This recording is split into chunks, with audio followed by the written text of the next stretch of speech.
اپنے بزرگوں کی کرامات کہ فلاں اللہ کے ولی کی یہ کرامت ہے، فلاں اللہ کے ولی کی یہ کرامت ہے، تو ظاہر ہے یہ کتابی باتیں ہیں۔ اس دور میں ہمیں ایسا ہی لگتا ہے کتابوں میں لکھ دیا گیا ہے، لیکن سچائی یہی ہے۔ جب میں ایک دین کے ادنا خادم کی حیثیت سے مشرق سے لے کر مغرب تک، شمال سے لے کر جنوب تک پوری دنیا میں جاتا ہوں تو میں بڑا حیران ہوتا ہوں، مجھ جیسا ناقص دین کا ایک ادنا سا نوکر کسی کو نہ بھی کہے تو سامنے بیٹھنے والے کو کلمہ نصیب ہو جاتا ہے۔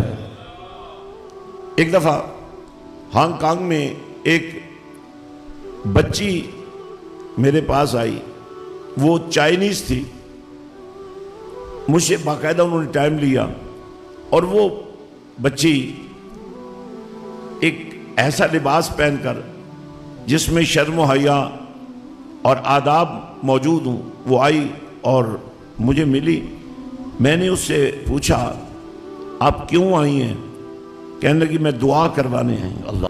تو میں نے کہا تمہارے ہاں بھی دعا ہوتی ہے؟ اتفاق دیکھیے، ایک دفعہ میں لاہور سے گزر رہا تھا تو یہ فورٹ اسٹیڈیم کے پاس میں نے ایک بینر دیکھا جس کے اوپر لکھا تھا شفائیہ دعا۔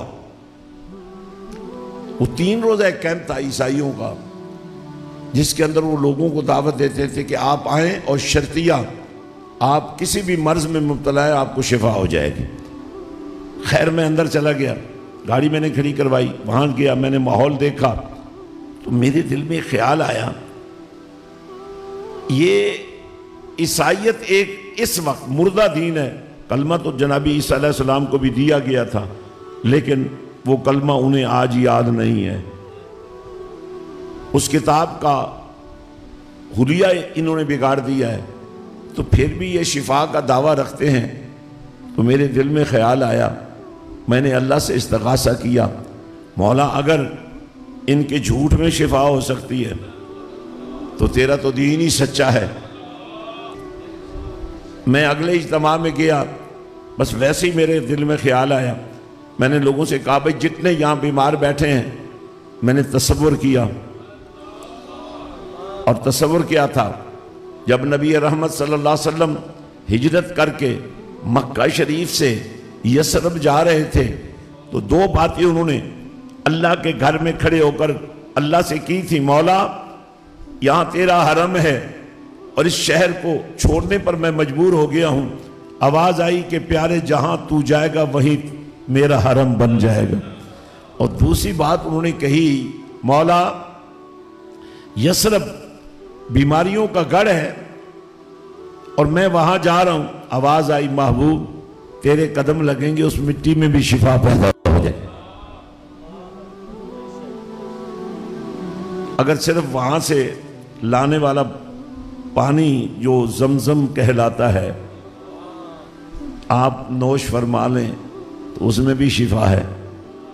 تو وہ بچی مجھے ملی، کہنے لگی میں آپ کے پاس دعا کرانے آئی ہوں، میں نے سنا تھا مسلمانوں کا کوئی بزرگ آ رہا ہے، تو میں نے کہا میں سے یہ بتاؤ کہ تم کس مذہب سے تعلق رکھتی ہو؟ کہنے لگی میرے ماں باپ تو بدھ مذہب سے تعلق رکھتے ہیں، لیکن میں ایک انگلش میڈیم سکول میں جو ایک چرچ کے تحت تھا اس میں پڑھتی رہی ہوں، تو میں عیسائی ہو چکی ہوں، تو میں دعا کروانے آئی ہوں۔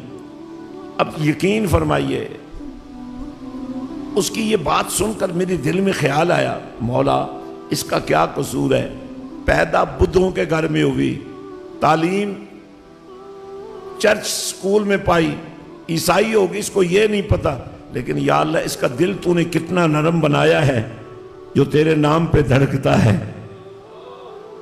اس کی اپنے ماں باپ سے کتنی محبت ہے۔ دعا کیا کرانے آئی تھی؟ کہنے لگی میرے ماں باپ بوڑھے ہو چکے ہیں، تو بھائی جوان ہیں مگر ماں باپ کی خدمت نہیں کرتے، تو میں دعا یہ کروانے آئی ہوں کہ آپ دعا کریں کہ میرے بھائی اپنے ماں باپ کا خیال رکھیں۔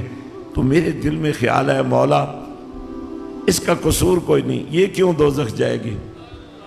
اب یقین کریں بس میں ابھی سوچ رہا تھا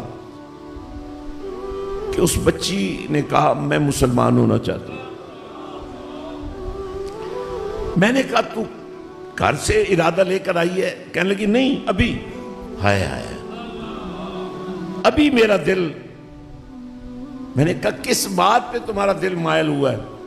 کہنے لگی میں چونکہ عیسائی ہوں اور عیسائی پوپوں سے ملتی ہوں، لیکن جو شفقت اور جو محبت آپ کے چہرے سے مجھے ملی ہے، میرا دل مان گیا ہے کہ مسلمانوں کا مذہب سچا ہے۔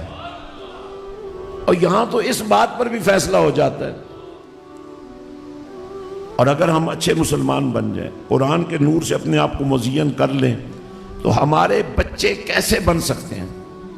اور کافر مسلمان ہو سکتا ہے تو ہمارے بچوں کو بے حیائی سے ہم کیوں نہیں بچا سکتے؟ ابھی دوستوں نے پوچھا آپ کیا کرتے ہیں؟ میں نے کہا میں مشائخ اور علماء کو اکٹھے کرتا ہوں۔ کون سی جماعت کے تحت؟ میں نے کہا مشائخ کو کسی جماعت میں جانے کی کیا ضرورت ہے؟ مشائخ تو خود جماعت ہے، علماء تو خود جماعت ہیں، ہمیں ہمارا نبی کافی ہے بھائی۔